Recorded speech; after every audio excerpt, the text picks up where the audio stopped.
What up, YouTube? It's your boy Big Cool coming to you from Colossal Boxing Talk, man. And I'm back with another video. I'm not even going to speak on the undercard fight between Pascal and Alvarez. I'm going straight to the main event of tonight's Showtime doubleheader, where it featured light heavyweight champion, WBC ring lineal champion, Adonis Superman Stevenson, destroying Andrezj Fonfara. And a rematch that didn't need to take place, was a waste of time. As you know, 3 years ago, Fonfara put Stevenson on his ass in the ninth round. Although he was knocked out twice, knocked down twice in that fight. Stevenson, did win a unanimous decision. And, Stevenson is just who he is. He's 38, 39 years old, 29-1, 24 KOs. Very athletic, very powerful. But his resume lacks, especially the last 3 years. He's fought Thomas Williams, Tommy Karpency, Sakio Bika, Fonfara twice. And it's just, for whatever reason, he hasn't stepped up. But he did what he's supposed to tonight. No taking anything away from him, because you do what you're supposed to against guys that shouldn't be in there.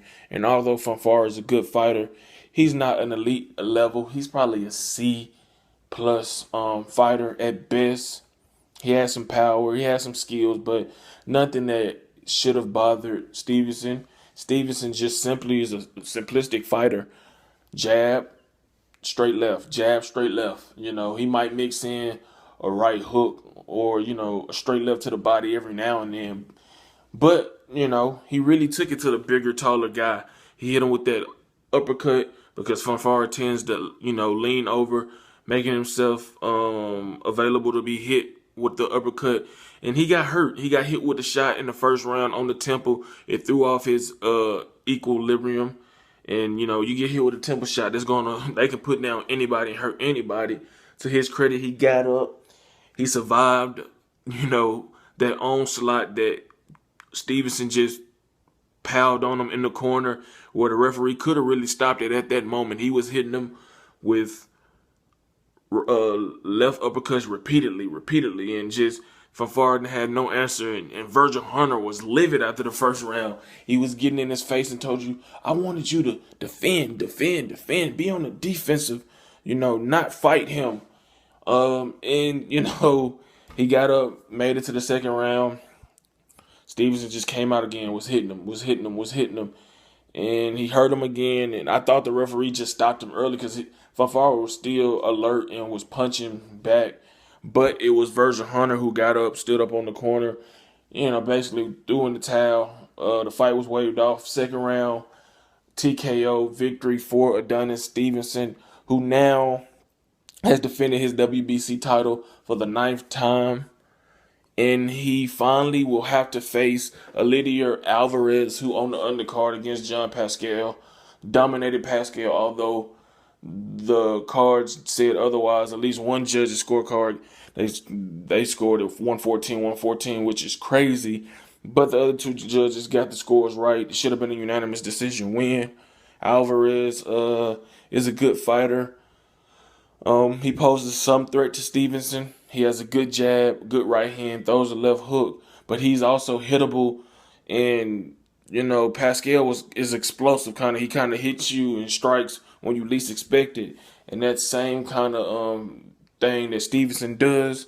He's quick with that straight left, and he throws it. He sits down on it. He turns it well, and it's full force when he connects, man. And he's very athletic. He's a simplistic fighter though.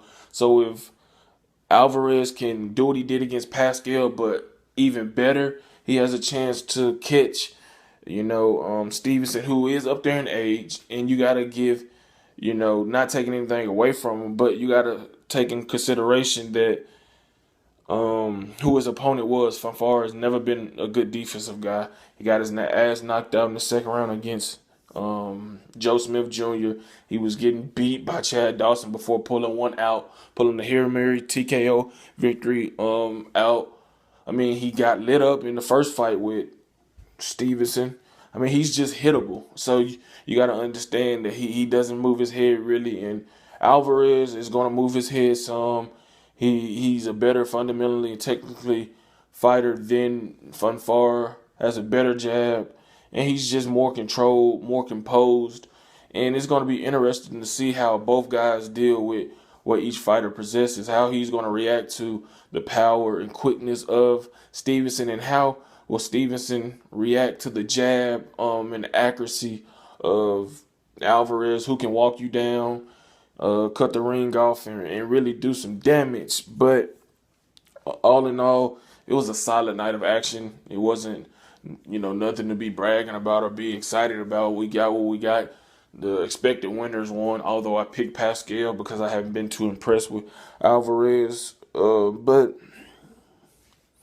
Alvarez did his thing, Stevenson did his thing, and expect them to meet finally after 2 years of, I don't even want to call it ducking Alvarez or whatever.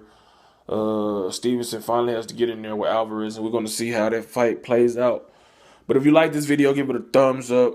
Subscribe to Colossal Boxing Talk. Drop those comments in the comment section below. Let me know what you thought about this card, particularly the main event. And who do you favor, Stevenson or Alvarez? Head over to Facebook. Hit that like button on the Colossal Boxing Talk Facebook page. Follow us on Twitter at ColossalCBT. Until next time, I'm out. Peace.